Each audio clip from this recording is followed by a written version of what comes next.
Because truthfully, at the end of the day, there's nothing more valuable than we can give anybody than our time. It's the most valuable gift we can give anybody. This is the L3 Leadership Podcast, episode number 243.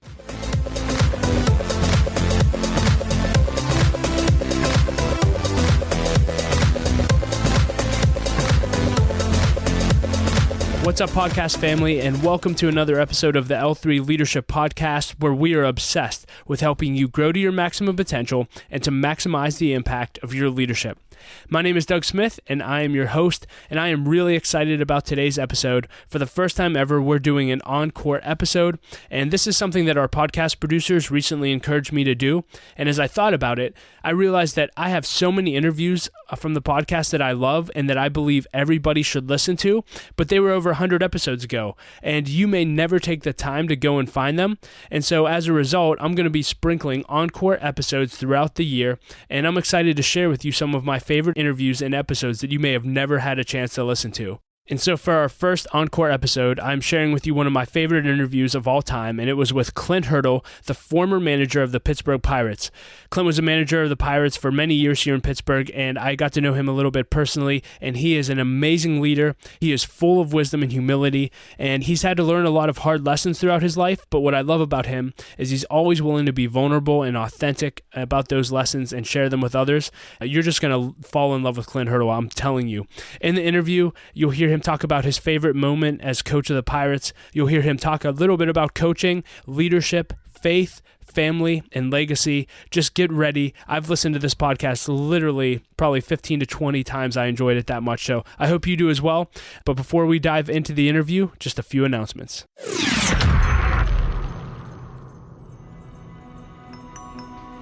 Leaders, I am so excited to invite you to our second annual L3 One-Day Leadership Conference that's being held on Friday, March 13th, 2020, right here in Pittsburgh, Pennsylvania. We have an incredible lineup of speakers for you this year. We have Jeff Henderson, who is a pastor at North Point Church and works with Andy Stanley.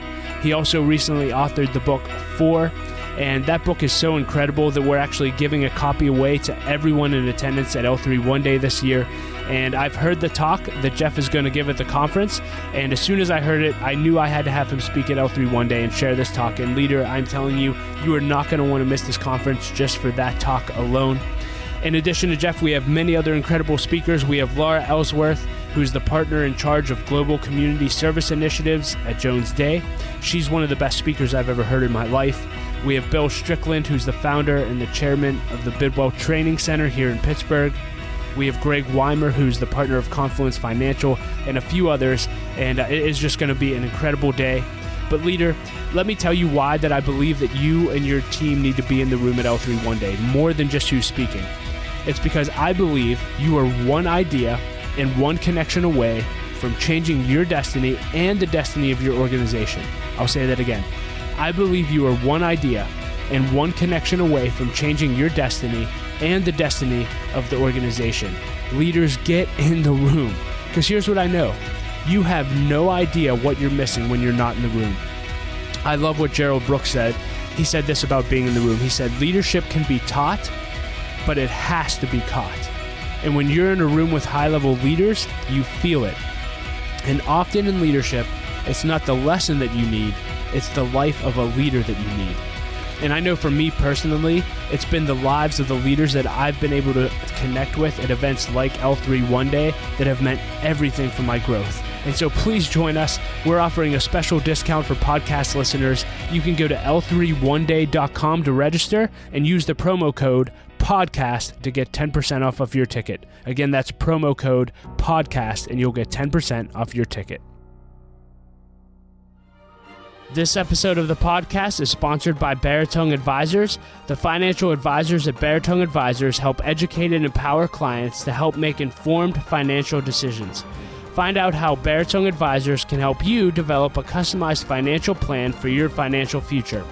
Please visit their website at Baritone Advisors, that's BERATUNG, advisors.com. Securities and investment products and services offered through Waddell & Reed, Inc., member FINRA and SIPC. Baritone Advisors, Waddell & Reed, and L3 Leadership are separate entities.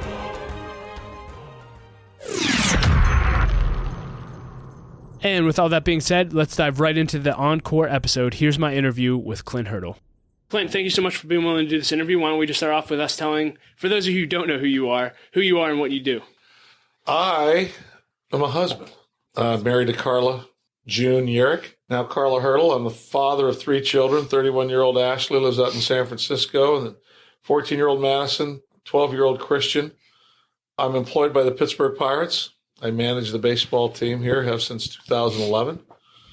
That's kind of what I do.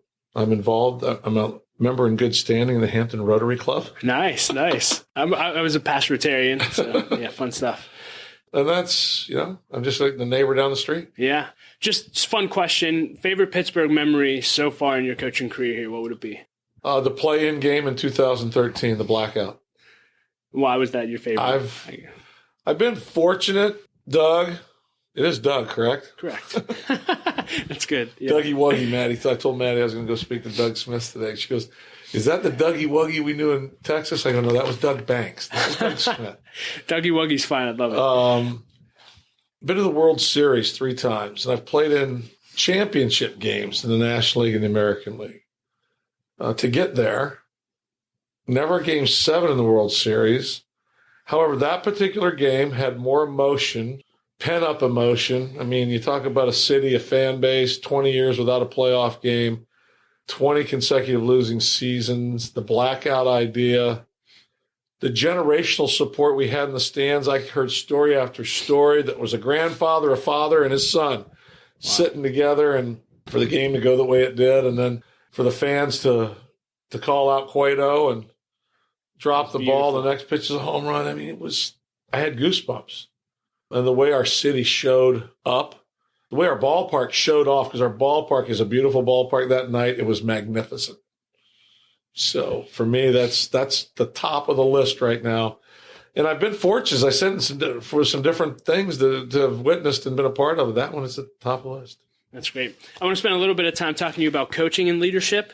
And I'm just curious, you were a player, and now you're obviously a coach. Was there anything, let's see how I worded this, was there anything that you thought you knew about leadership as a player that now that you're actually in the coach's position that you wish you would have known or that you've learned over that experience? Yes, there's many things. One thing I did when I first was given my managerial opportunity in Colorado in 2002, at the end of that season, after having managed for 4 months, I called up every former manager that I could find and apologized to them. Nice. And I wasn't a bad guy. However, I had no idea what the responsibilities were for a manager and how I probably at times was way more high maintenance than I should have been. Maybe I didn't plug in the way I should have. Maybe I didn't listen. Whatever it was, I just called up and said, "I'm sorry." I really have a much better understanding of what you were trying to do and what you did and how you did it now, and a much greater appreciation for it. I had no concept of what I feel is the greatest separator in building trust, and that's relational time. That's not what we call FaceTime on your iPhone or your phone, your smart device, but actual FaceTime like you and I are having right here. I had no idea the importance of that, how that is the quickest way to build trust, and that, for me, is the greatest separator in a good family, in a good corporation, a good organization, and a good team. That's fantastic. I'm just curious, along those lines, do you ever feel like you can get too relational where you're too bought into the relationships that it dissolves that line between player and coach? How do you maintain the respect while being a friend? It's a great question. And it's one that I need to remind myself, if I'm a coach, I share this thought with coaches, that your relationship with the player, and I'm still a coach, so I fall into this category. And this is the analogy I use. And I had it shared with me one day from a former major league manager. He said, your relationship between the coach and the player is 2 houses in a neighborhood, side by side. They got 2 dogs. Everybody's got a dog. Both houses got a dog. There's a fence that separates the houses, a chain link fence. Now, those dogs can run up and down those backyards. They can hoot, they can holler, but one dog doesn't get in the other yard. There's separation of the yard, but the relationship is still close. They can lick each other through the fence. They can pull a toy, and however, you keep that separation, you keep it clean.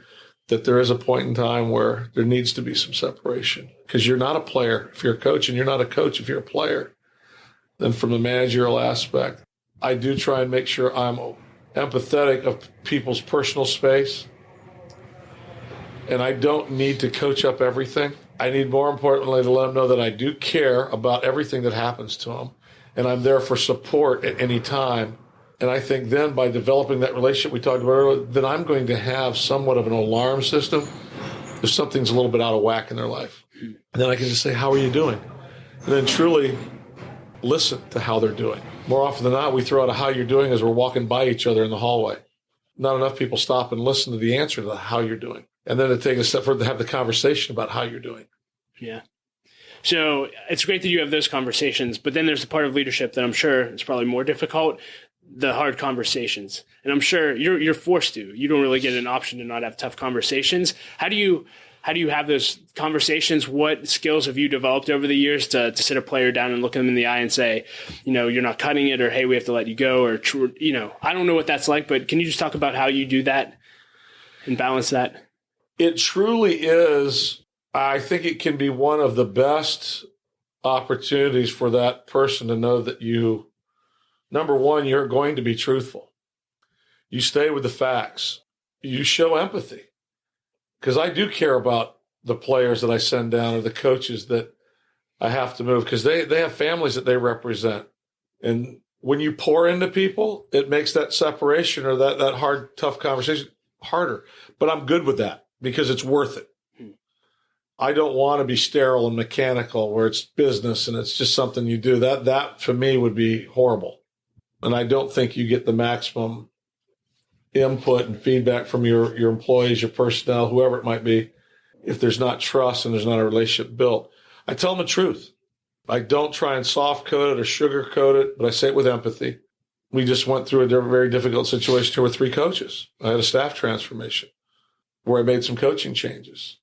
And I shared with them that there was no need to look anywhere other, or a general manager, assistant general manager, the owner. This was presented to me on what my thoughts were, and I shared my thoughts.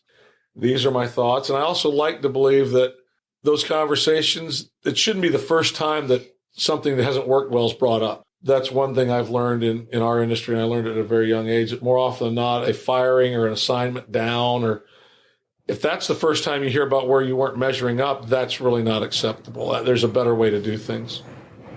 And I can remember a few years ago, Josh Harrison, I think we sent Josh up and down 5 times in a season. And I can remember every time looking in the eye, I said, man, this is delay. This is not denial. I believe in you. However, that crazy little thing we call an option, as long as you've got one, we can use it as many times as we need to manipulate the roster, to have roster allocation, to strengthen ourselves where we need to, whether we need more pitching or something. And you're the guy that we can spin, we're going to spin you. That's just the real part of the game, the mechanical part of the game. But I believe in you that you go down, feel what you need to feel, and get your game on and keep playing, because not only are you playing for us, you're playing for somebody else. Truthfully, then I could usually share life experience, because I've been released, I've been traded, I've been cut, I've been set down. So can you talk about that? So on the other end, the players that take those positions of pride of, no, you're lying, I'm better than this, or whatever, versus the ones that actually are teachable. Did you just have to have it beat into you to be teachable, or do you find that players are just, how do people grow and adapt into taking that feedback and actually doing something with it? Everybody's different. There's some players that I listened at times, and then I think I was like, I was that kind of player that I always had a thirst for knowledge, and I always wanted to know why. And I would ask why, and that sometimes presented some complications, because sometimes I had teachers that didn't want to tell me why. It was almost like, you'll get in a household, well, I'm the dad, that's why. Well, that never sat with me too well. I've had some players here that what you've got to do over time, you model the behavior you want to instill in others. So I either wear them down with kindness, I wear them down with empathy. They just see that he's not going to change. That's who he is. This isn't an act.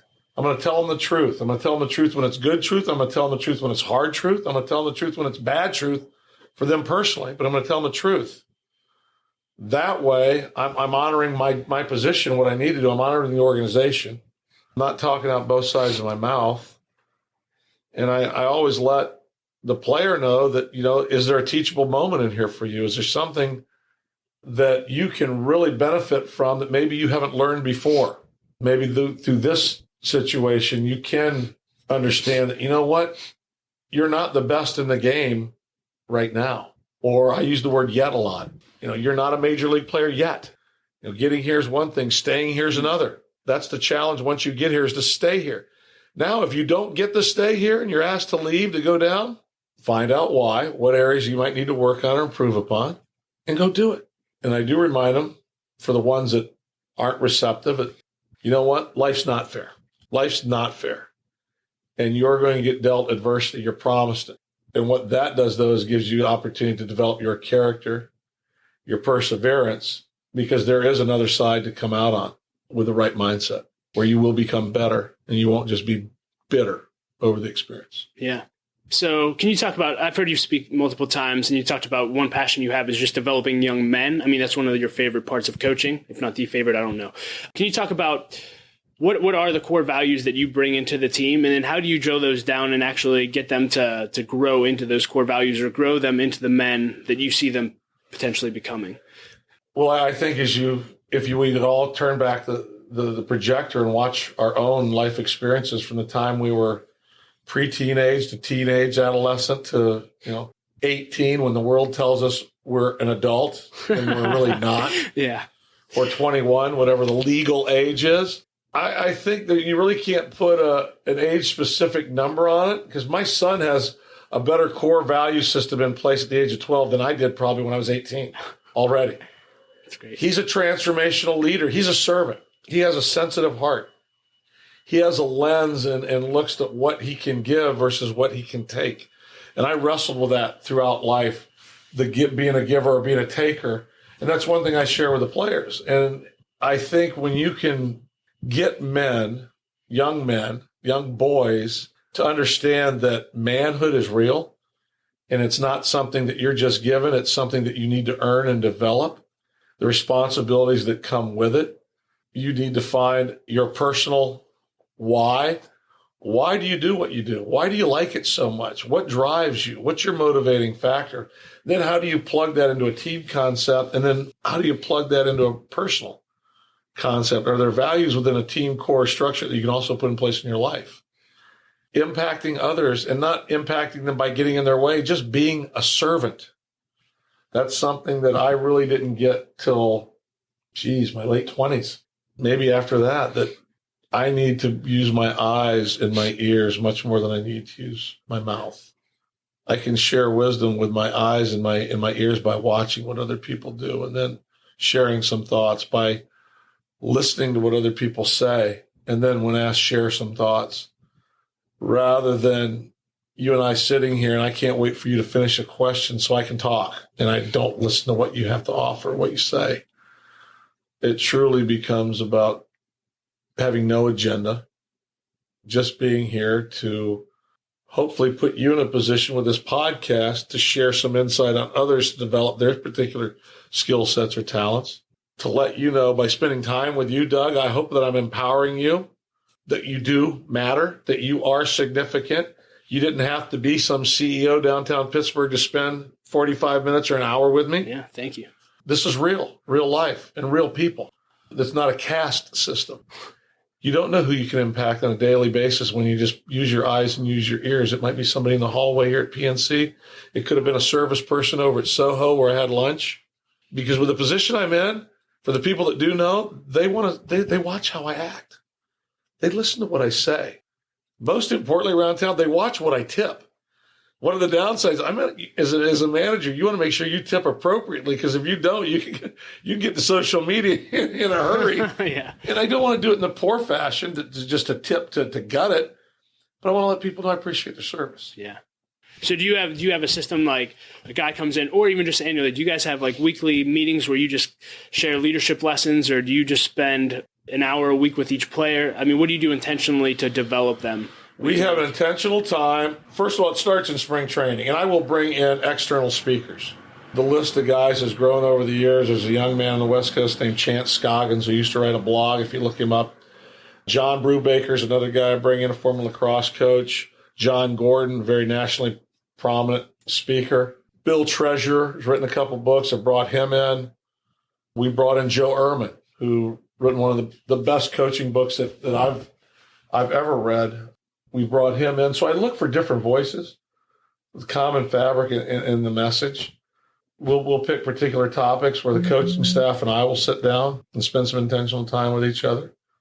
After that, once each half of the season, I'll bring each individual coach in for a 3-up, 3-down session where they'll share with me 3 things I'm doing well and 3 things that I could do better.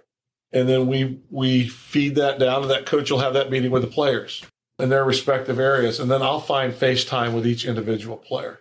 Neil and I do at the start of spring training, we call them entrance interviews. That could be 20, they're a minimum of 20 minutes with every player. Spring training, sometimes we have 60 players. We do exit interviews at the end of the season where we let them know what our focus is moving forward. We give them a recap of the season, what we thought they did well, what they thought that we could work upon. But we believe in communication, clear, clean, accurate communication. And we believe in a review portion of that communication that at the end you say, okay, you're not going to leave. I'm not letting you go until you ask me 2 questions about something you're still confused about, or you give me 2 nuggets that you're going to walk out of here that really made sense to you. Nice. Because one thing we do have a challenge with in society, I believe, is that messages get delivered every day. Messages aren't heard as often as they're delivered. So how can you do the best ensurement that you can do other than to ask questions at the end to make sure that the message has been heard? So we do have intentional FaceTime, and we do it systematically. We also have a scout meeting that we have every 3rd or 4th day where I have an hour with our guys, and I'll share what I thought we did well in the last series and what I think we need to improve upon working forward. We have a meeting with a team the beginning of every series. We call it Coach Up, Coach Forward, where each individual coach has 1 to 2 minutes to share something we did well and then something we need to work on moving forward. And then I wrap it up at the end. It takes 15 minutes. So their voices need to be heard. The last thing I need to be doing is talking all the time. As a matter of fact, I usually set a mission statement for each year as far as something I'm going to improve upon. My mission statement last year was to say more by talking less. So I'm continuing to look in ways to streamline myself and the information I have and to make sure that it's, again, clean, clear, accurate, not overwhelming, not time-consuming. Because I think you and I have probably know that the average span of attention is about 15 seconds, truthfully. Yeah. Truthfully, if you don't get their attention 15 seconds, they're out. And when you send an email, if it's more than the size of the phone, you've already had to establish trust because they're going to move it. They're either going to delete it or they're going to move it to continue reading. And more often than not, if it's 1, 2, and if it's that 3rd one, there's a good chance you're out. I mean, this is things that I read a lot. Yeah. And I look for people that research things and try and stay current and stay up to speed on this, the millennials as well as the generations that have come before them. I'm an older generation, and I've got some guys in there that I'm old enough to be their grandfather, let alone their father. So I've got to find ways to stay current without trying to be hip. Yeah. Just so I'm aware of the distractions they have in today's society, the things that are going on in their life that are important that may not have been important at my age, when I was their age. Yeah. So I'm aware. So last few questions on coaching. Where do you see, you've been pointing to young leaders for years, where do you see them missing it most often where you're like, man, I see everyone, this keeps tripping them up over and over and over again to cause them to miss out on their potential? We all, I think when we get into leadership, it's the thirst for knowledge. And one of the things I was shared a long time that made all the sense in the world that I continue to hold on to, it's not how much I know, it's what my students know, what I'm able to learn them. I've got to be able to peel back the layers to give them information that's purposeful, intentional, useful, and time sensitive for what's going on right now. And we all can get poured into just accumulating knowledge. It's about acquiring books. I mean, fortunately, usually the books I leave on my desk, I've read, and then I'll move them off when I get a new book. But it's not just about accumulating books. It's not just about reading blogs. I keep like 6 people in that I get a weekly blog or a weekly report from that I read. I can't do 20. Yeah.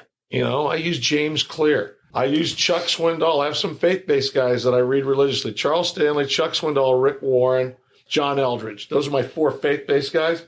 James Clear's a guy. John Gordon's a guy. John Brubaker's a guy. That's about the gist of my guys that I pull from every week. There's 7 of them. 4 are faith-based, 3 are informational, current. Dr. Kevin Elko, 8.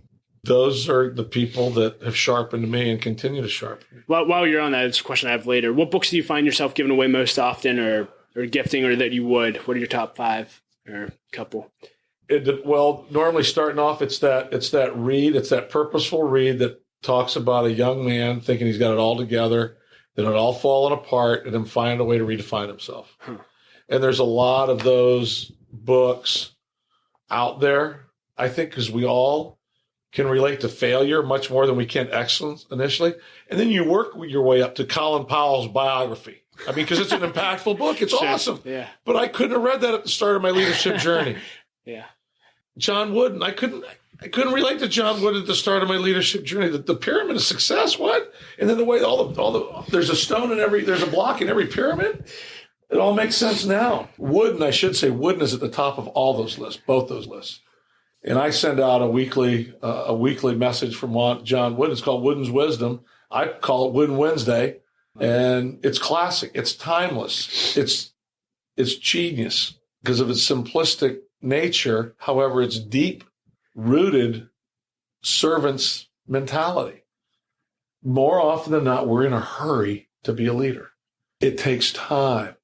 It takes patience and it takes courage because most leaders don't realize how lonely it's going to be along the journey as well. Sometimes you get more caught up in who's following me, the number of likes you have, the number of subscribers you have, the number of people that are tuned into what you're saying.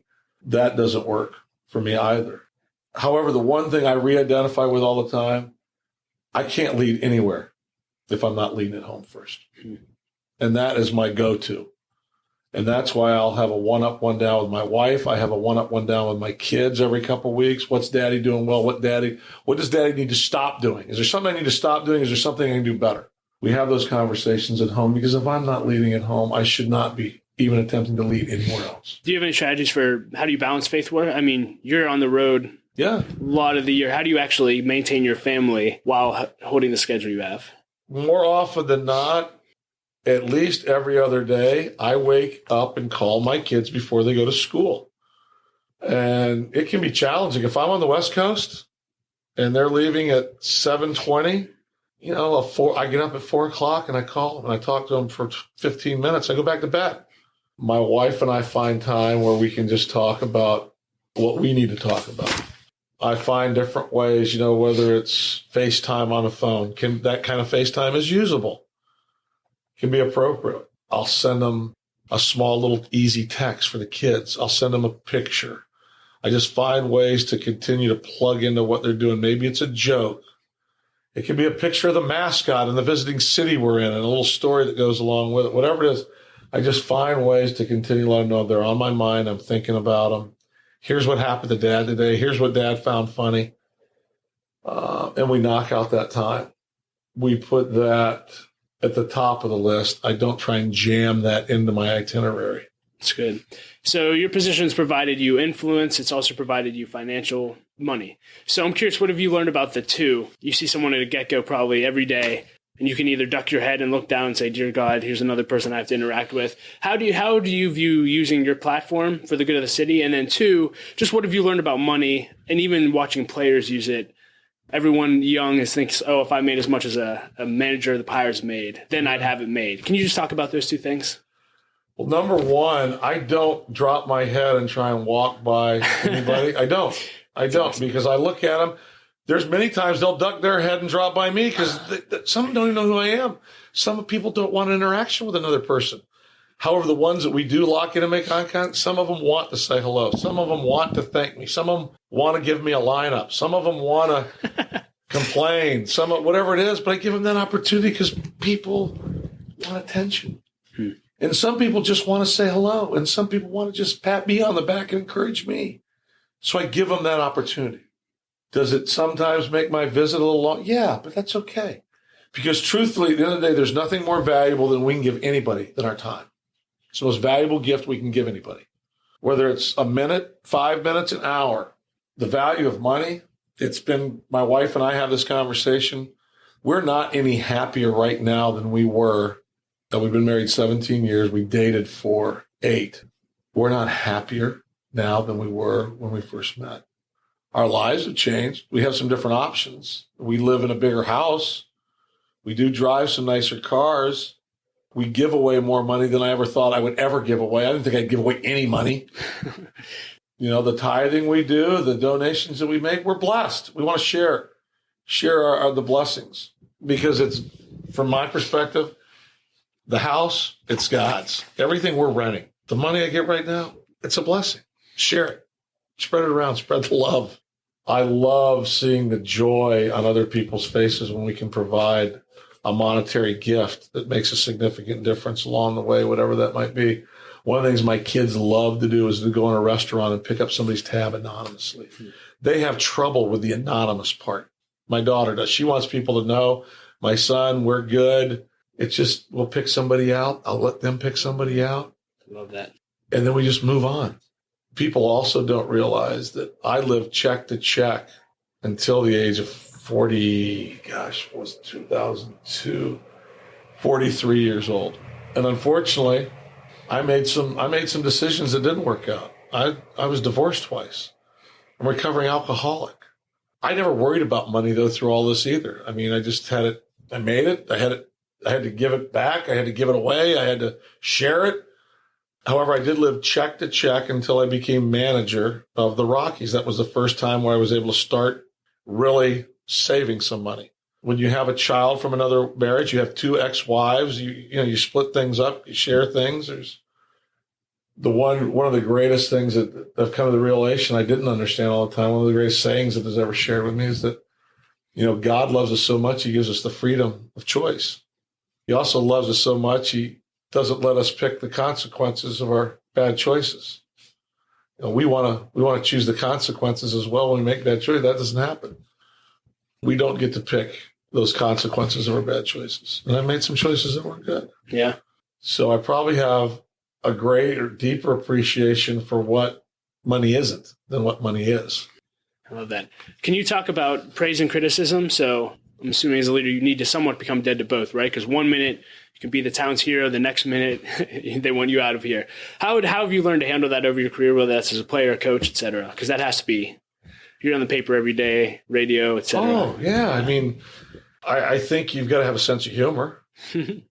And I also realize that, I say it sometimes publicly in jest, there's some deep hidden meaning to it. Everybody in town can do my job better than me. And I don't say that cynically or sarcastically. It's just part of what I do. I get second guessed when we win. I get second guessed when pretty much everything went well. I know I'm never going to manage a perfect game. I can't make everybody happy. I know that going in. First and foremost, everything I do and say is the glory of God. That's the ultimate test, the ultimate litmus test, my ultimate fan base. There's no hidden agenda. I'm not leveraging my situation. I believe I'll manage in that chair as long as God wants me there. No man can move me. And when God wants me out of that chair, no man can keep me there. I believe that with all my heart. There's people that are always going to have opinions or thoughts. And we live in a society that the sensationalism of sport is a freakishly wonderful thing for many. It does give them an opportunity to share, vent, hear themselves. I'm good with all that. I just don't read it. And I don't plug into it. Because I do know this about human emotion. If I read it, it will take me somewhere. If I listen to it, it will take me somewhere. You hear praises, you think you're pretty good. You hear criticism, you want to fight. So I just unplug. I don't. I have the people that I really believe I need to listen to. I have a truth posse. I have a Mount Rushmore group of four people in my life that are all but one's older than me, that are a lot more experienced than I am, that have had elevated positions in corporations or organizations that have had to deal with criticism and grandeur and great success and disappointment. They share wisdom with me. They share truth with me. They keep me on a level keel. We talk about anything, anytime. We're all accessible to each other 24/7. It's not a relationship or a group that's taken for granted. That's why we call it a Mount Rushmore group. That's why I call it my Mount Rushmore group. They're people I depend upon for balance and truth. I let Jimmy Tredinich read everything, or Dan Hart, our 2 PR guys. And I have them give me feedback from time to time. I don't need to read the articles, but I'm interviewed because I know what I said. They might read them to make sure what I said. Sometimes I could sit with you an hour and we could talk about a number of subjects. And then you write a story based on 2 comments that I made, 2 questions. You can. It happens. Yeah. It happens a lot. And it could be on one topic that I've said 4 or 5 empowering things. However, the 2 things that were grabbed, that's out of my control. I give it to God. I know my heart's intent. I know the time I've spent with people and what I've said to them. The criticism part of it, I just know it comes with the position I'm in. And that I can't make everybody happy. I need to work hard to make the people that are most important to me happy. I need to represent the organization in the best light I can professionally and personally. I encourage our players to do that. Keep your name in the sports page, nowhere else in the paper. I represent a family, that name on the back. It's my wife, it's my daughter, my son, my mom and dad that I represent. So it's all very important to me. I take my job seriously. I don't take myself too seriously. I love that. Before we get into the last 2 personal questions, 2 things. One, can you talk about failure? So I love how vulnerable you are about failed marriages.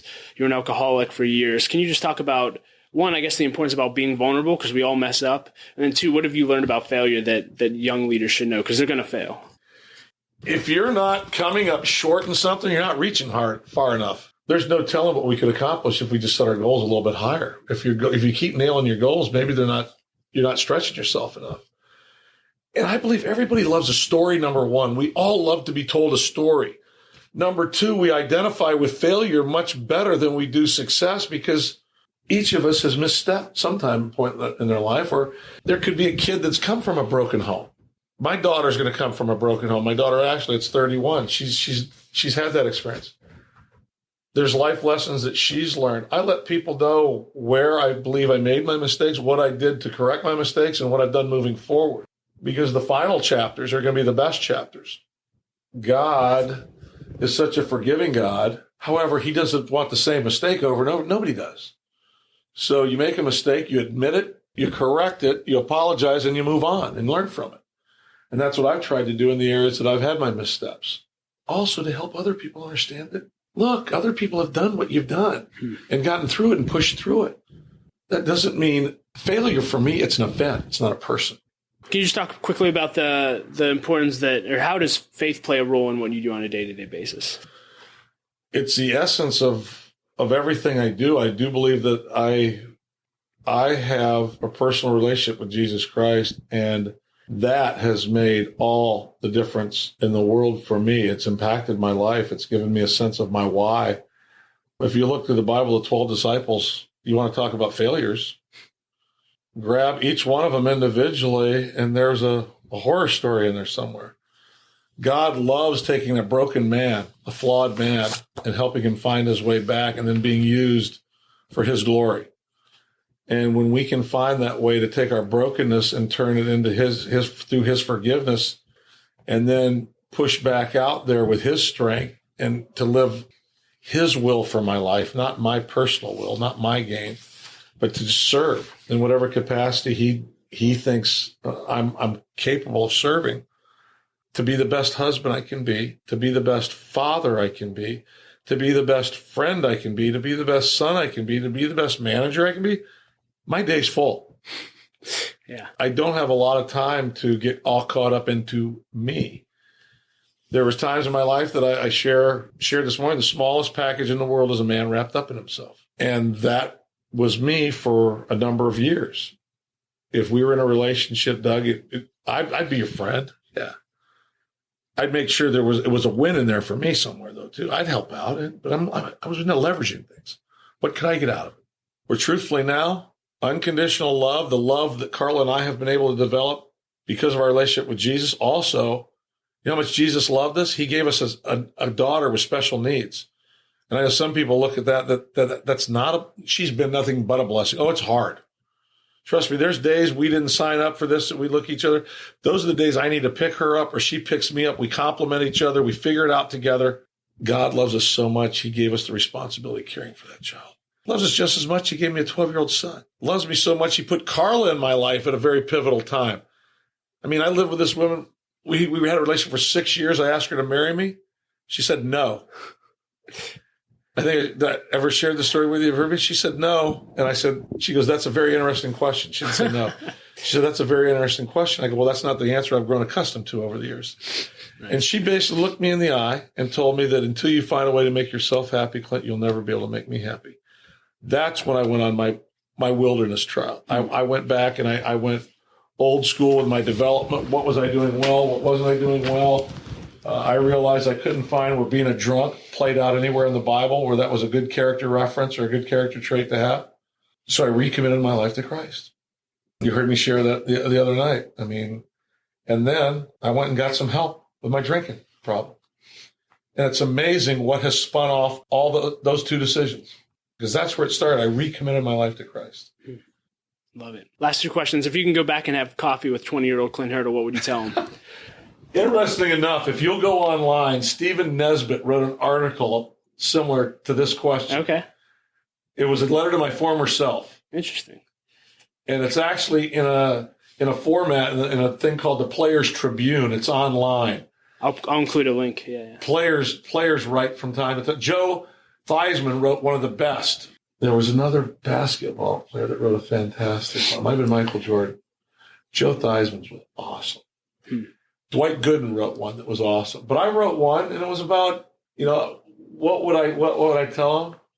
Find a way to make yourself happy first. Because I got caught up in trying to please too many people. And I did realize that the one thing that would come from that is you wouldn't please anybody. And then one day, looking back on your life, what would you want your legacy to be? What would you want your kids to say about you at your funeral? The thing I'd wanted my kids to say was he was a great dad. He was there for us. And we have a term we use here in this organization that I work on and fight for every day. It's be where your feet are. For 50 minutes here, I tried to pour into you. No distractions. I'm not on a phone. I'm not looking at my clock. That's one thing that I've gotten better at over the years, and I still have room for improvement. When I multitask, I'm multi-mediocre. I'm best served when I do one thing at a time and pour myself into it, especially with a person. And then with a task. But I'd like my kids to say, my dad, he was my dad. He was there for us. Because you know what? At the end of the day, they don't care how many wins and losses there are on my record. Winning a Manager of the Year award, that's not. How about a Dad of the Year award? Yeah. And then how can we personally if someone's listening to this, how can we be praying for you on a daily basis, or can we do anything to serve you? Yes. Remain steadfast in my faithfulness, my service. To not get caught up in worldly views, to not get caught up in external noise, to stay true to the core biblical values of service, and to make sure that I use my eyes and my ears so I can have empathy for other people, what they're feeling. One thing that's been nice about this job over 6 years is to see the joy we've been able to bring to all the people that are in Pittsburgh now, our baseball fans, employees. Can you imagine what it's like to sell season tickets now versus what it was like 15 years ago? Yep. Yeah. To bring joy at so many different levels in so many different areas, and to know that's important. Yeah. That to me that's making a difference. Yeah. Well, you've brought great joy to me for doing this interview. Good. I appreciate it. Thank you. That was 6 pages of notes, I think. So really appreciate it. Well, you're welcome.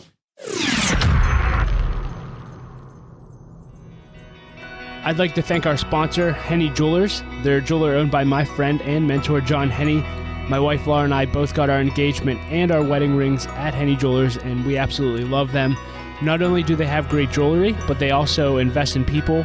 In fact, they give every engaged couple a book to help them prepare for their marriage, and we just love that. And so if you're in need of a good jeweler, check out Henny Jewelers at hennyjewelers.com.